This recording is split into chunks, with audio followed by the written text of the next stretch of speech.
नवंबर का महीना स्टार्ट हो चुका है और इसी महीने में आपके प्री बोर्ड एग्जाम होने हैं। लेकिन इन्हीं प्री बोर्ड एग्जाम की प्रिपरेशन में आप में से अक्सर बच्चे कुछ ऐसी मिस्टेक्स कर देते हैं जिसका खामियाजा आपको प्री बोर्ड एग्जाम में तो भुगतना पड़ता ही है, लेकिन साथ साथ उसका बुरा असर आपके बोर्ड एग्जाम के रिजल्ट पर भी पड़ता है। So being an expert teacher पिछले 8-10 सालों से आपकी सेवा में हाजिर हूँ। मैथ्स का डर भगा रहा हूँ स्कूल के बच्चों का। अलग अलग स्कूल इन्वाइट करते हैं, बच्चों से बात करने का मौका मिलता है, उनकी प्रॉब्लम सुनता हूं, समझता हूं, सॉल्यूशन देता हूं। वहीं से आपकी साइकोलॉजी और बिहेवियर समझकर मैंने कुछ ऐसी गलतियां नोटिस करी हैं जो कि आप में से अक्सर बच्चे करते हैं प्री बोर्ड एग्जाम की तैयारी करते वक्त और फिर बोर्ड एग्जाम तक पछताते हैं, और इन्हीं गलतियों को एक टॉपर अवॉइड करता है और वो चमकता है।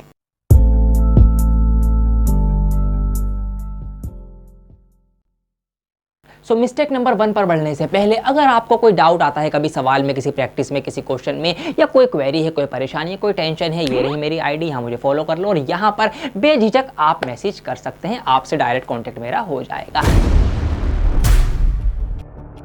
सबसे पहली और सबसे भारी मिस्टेक जो बच्चे अक्सर करते हैं वो ये है कि प्री बोर्ड एग्जाम को हल्के में लेना, लाइटली लेना कि यार प्री बोर्ड एग्जाम ही तो है, स्कूल में ही होने हैं, पढ़ लेंगे आराम से, बोर्ड एग्जाम में करेंगे तगड़ी वाली मेहनत, इसमें क्या जरूरत है। यही सबसे बड़ी गलती है। एक रिसर्च के अकॉर्डिंग 70% स्टूडेंट्स जिनका प्री बोर्ड एग्जाम में स्ट्रॉन्ग परफॉर्मेंस होता है, बोर्ड एग्जाम में भी टॉप 10 में वही बच्चे पहुंचते हैं। तो इसीलिए प्री बोर्ड एग्जाम को हल्के में लेने की गलती मत करना। Treat like a real exam. यही आपकी सबसे आखिरी रिहर्सल है जो आपको आपका आईना दिखाएगी, आपको आपकी हकीकत दिखाएगी कि कितने पानी में आप हैं, कितनी आपने पूरे साल तैयारी करी है। कहीं आप ये सोच रहे हो कि प्री बोर्ड एग्जाम है, गलतियां होंगी, आगे सुधार लेंगे। कब सुधारोगे आगे तो बोर्ड एग्जाम है ना। और फिर आप सोच रहे होगे कि हमारे तो वैसे भी 2 बार होने हैं, पहली बार में गलती हो गई, दूसरी बार में सुधार लेंगे। इस वाले मिथ से, इस वाले चक्रव्यूह से आपको बाहर आने की जरूरत है।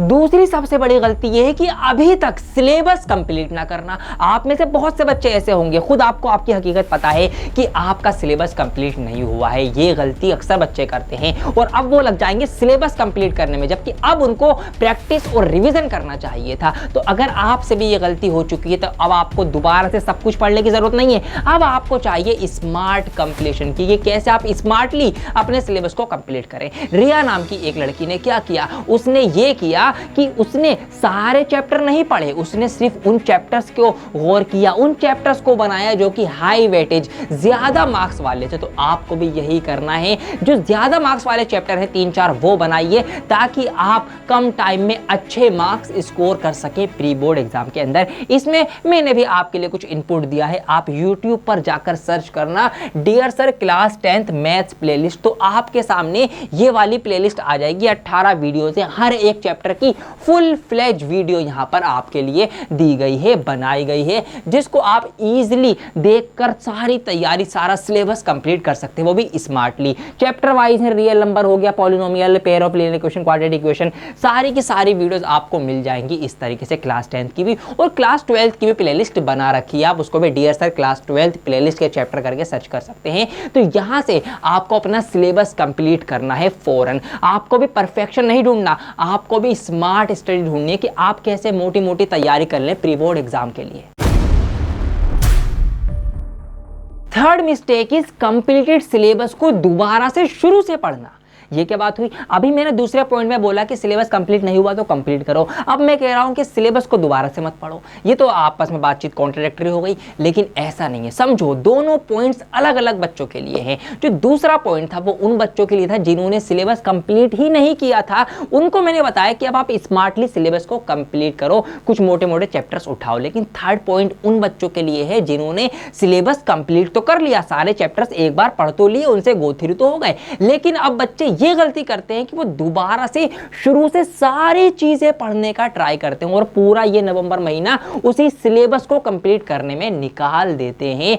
ये सबसे बड़ी गलती है। यहां पर आपको सब चीजें डिटेल में दोबारा से नहीं पढ़नी। अब आपको क्या करना है, जो आपने सिलेबस जब कंप्लीट किया था, जब एक्सरसाइजेस करी थी, नोट्स बनाए थे, फॉर्मूले लिखे थे, क्वेश्चन सॉल्व किए थे, प्रैक्टिस करी थी, फॉर्मूले टेबल वगैरह बनाए थे, लिखे थे, अब उनको फास्ट तौर पर, तेज तरीके तरीके से रिवाइज करने का टाइम है, ये आपका रिवीजन का फेज होना चाहिए। तो इसीलिए अगर आप भी दोबारा से सिर्फ अभी फिर से सिलेबस कंप्लीट करने में लगे हैं तो मत लगिए, अब आपको रिवाइज करने हैं। Important formulas, important theorem, important notes, important questions, उनकी आपको यहाँ पर रिवीजन और प्रैक्टिस करनी है। मिस्टेक नंबर 4 है सिर्फ और सिर्फ पढ़ाई करना, राइटिंग प्रैक्टिस जीरो। बहुत से बच्चे सिर्फ पढ़ के खुश होते रहते हैं, किताबें लेके बैठे हुए पढ़ रहे हैं, ये याद कर रहे हैं, वो याद कर रहे हैं, सोचते बढ़िया तैयारी हो रही है, लिखावट की, लिखने की, राइटिंग प्रैक्टिस उनकी जीरो है। 2023 के टॉपर आरव शर्मा ने बताया कि वो हर हफ्ते एक फुल फ्लैज पेपर लिखते थे। यस, आपको याद करने से आपकी मेमोरी में चीजें फिट होंगी, लेकिन आपको जो मार्क्स मिलेंगे वो किस चीज के मिलेंगे? वो लिखने के मिलेंगे पेपर में, है ना। इसीलिए लिखने की प्रैक्टिस करो, जो भी याद कर रहे हो उसको लिखो, जो भी क्वेश्चन सीखा है उसको लिखकर सॉल्व करो, उसकी प्रैक्टिस करो। आपने 100% याद करके चले गए और प्री बोर्ड एग्जाम में जाके बैठ गए, 3 घंटे आप सिर्फ ऐसे बैठ के आ गए, कुछ होगा क्या? आपको मार्क्स मिलेंगे? नहीं मिलेंगे ना। तैयारी आपकी पूरी है, 100% की तैयारी है, लेकिन बैठे हुए वहां पर पढ़ के आया हूं ना मैं, तो पढ़ने के मार्क्स नहीं मिलते। 3 घंटे खाली बैठ के आ जाओगे कि पढ़ के तो पूरा आया हूं, 1 नंबर नहीं मिलेगा। मार्क्स आपके लिखने के होते हैं, इसीलिए लिखने की प्रैक्टिस करनी पड़ेगी। सिर्फ पढ़ाई करके बात नहीं बनेगी। राइटिंग प्रैक्टिस करो, पेपर सॉल्व करो, क्वेश्चन सॉल्व करो, लॉन्ग क्वेश्चन याद करा उसको लिख के देखो, कोई सवाल याद करा उसको प्रैक्टिस करके देखो, कोई थ्योरम बनाइए उसको लिख कर देखो, डायग्राम याद करा उसको बना के देखो। लिखना जरूरी है। 5वीं गलती है आपकी कि आपको अभी तक अपने आप को प्रेजेंट करना नहीं आया है एग्जाम में। मैं ये तैयार होकर प्रेजेंट करने की बात नहीं कर रहा हूं, मैं बात कर रहा हूं आपके एग्जाम में आप अपने पेपर को कैसे लिखते हो। 76% टीचर्स ने ये बताया कि बच्चे लिखते तो पूरा है लेकिन उनकी प्रेजेंटेशन बहुत ज्यादा पुअर होती है। मतलब आपको लिखने की प्रैक्टिस तो है, आप अच्छे से लिख लेते हैं, बहुत सारा लिख लेते हैं, लेकिन उसको किस तरीके से पेपर पे प्रेजेंट करना है, कहाँ हेडिंग लगानी है, कहाँ सब हेडिंग, कहाँ पर कितना पैराग्राफ देना है, कौन से वर्ड यूज करने हैं, ये सब चीजें आपको नहीं आती हैं। और ये भी ये गलती है कि आपने पढ़ाई करी, तैयारी करी, वहां पर लिख के भी ढेर सारा है, लेकिन गलत तरीके से, आप बुरे तरीके से, देखने में बुरा लग रहा था, काटा पीटी थी, आंसर कहीं से भी शुरू हो रहा था, कहीं भी खत्म हो रहा था, कोई हेडिंग नहीं थी, सब कुछ खिचड़ी पका दी थी आपने। मतलब एक पैराग्राफ यहां से आप शुरू हुए और यहां पे खत्म, उसी में सारे फैक्ट्स, सारी नॉलेज, सब कुछ उसी में मिक्स कर दी, खिचड़ी से पक गई। तो प्रेजेंटेशन आपकी जीरो है। प्रेजेंटेशन पे काम कीजिए, पेपर को कैसे लिखा जाता है इस चीज पे काम कीजिए। एक दाल बनाई है, ला के प्लेट में परोस दी, लो खा लो, एक प्लेट में दाल रोटी। अब वही दाल है, उसको एक बर्तन में अलग से रखा हुआ है, साथ में खीरा, मूली, सलाद है, चटनी है, दस्तरखान पे बैठी, आराम से आई, प्रेजेंट हुई, कितनी खूबसूरत लगेगी। दाल वही है लेकिन प्रेजेंट करने के तरीके ने उसकी वर्थ और उसकी खूबसूरती को बढ़ा दिया। इसीलिए आपको प्रेजेंटेशन आनी चाहिए पेपर को लिखने की, कैसे आपको हेडिंग्स लिखनी है, कैसे आंसर पुरोने हैं, कोई फैक्ट है उसको कैसे हाईलाइट करना है, कोई आंसर उसको कैसे अंडरलाइन करना है। ये सब चीजें सीखिए, इन पे आप काम नहीं करते, इसीलिए आप मार्क्स जो है वो कटवा के आते हैं। अगली गलती में 2 चीजें हैं और दोनों ही खतरनाक हैं। पहला है ओवर कॉन्फिडेंस और दूसरा है पैनिक मोड। ये दोनों ही खतरनाक चीजें हैं। अभी वो ओवर कॉन्फिडेंस बच्चा वायरल हुआ था, आपने केबीसी वाला देखा कितना उसको ट्रोल किया गया। तो ओवर कॉन्फिडेंस होना भी बुरा है कि भैया मुझे सब आता है, अरे मुझे सब याद है, मुझे कोई प्रैक्टिस की जरूरत नहीं, ऐसा भी नहीं होना चाहिए। लेकिन आपको पैनिक मोड में भी नहीं जाना कि यार कुछ नहीं पढ़ा, क्या करूं, क्या पढ़ूं, पढ़ के भी डर लग रहा है, ये भी नहीं करना। आपको बैलेंस चलना है। थोड़ा बहुत स्ट्रेस होना कॉमन है, सबको होता है, मुझे भी हुआ था, हर बच्चा टेंशन लेता है। तो इन दोनों चीजों को आपको बैलेंस करके चलना है अपने प्री बोर्ड एग्जाम की तैयारी में, ताकि आप सही तरीके से अपने आप को वहां पर परफॉर्म कर पाओ।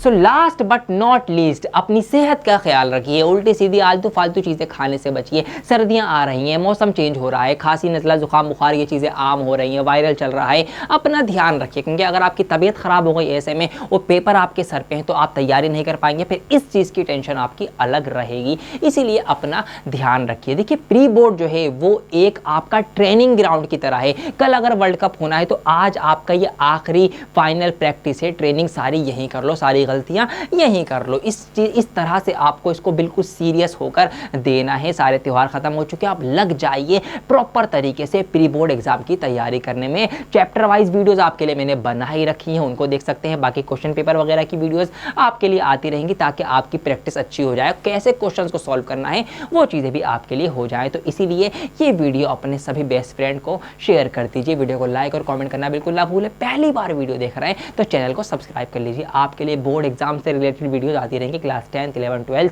आप सबके लिए इंग्लिश की और मैथ्स की वीडियोस आती रहेंगी। मुझसे बात करना चाहते हैं, पर्सनली कनेक्शन चाहिए तो यहाँ पर मुझे फॉलो कर लीजिए। आपसे वार्तालाप होती रहेगी, आपकी प्रॉब्लम का सुझाव यहाँ पर आपको मिलता रहेगा। बहुत जल्द लौटूंगा एक और नई वीडियो के साथ। जब तक के लिए बने रहें डियर सर के साथ। जय हिंद।